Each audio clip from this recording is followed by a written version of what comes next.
What is going on, guys? Welcome to Greg Ellis TV. In this video, I'm going to show you how to make your iPhone 14 Pro and Pro Max screen more vibrant and vivid. The colors on the screen. If you're coming from a Samsung, sometimes you might look at these iPhone screens and be like, not as vibrant or as vivid as I would like. Well, I'm going to show you a little trick that helps to intensify that effect. So what you want to do is go into Settings.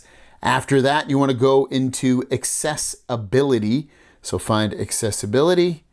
Then go into Display and Text Size, and then we're going to go down until we see Color Filters. Tap on that, turn it on, and then you want to choose the blue and yellow filter. Now I'll show you with it off. Just look at, hopefully it'll show it in this little video here, but basically that's what it looks like off.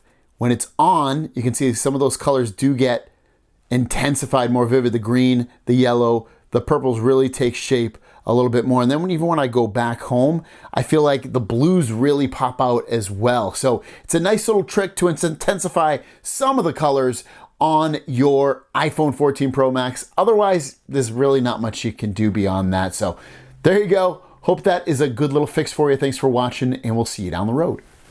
Peace.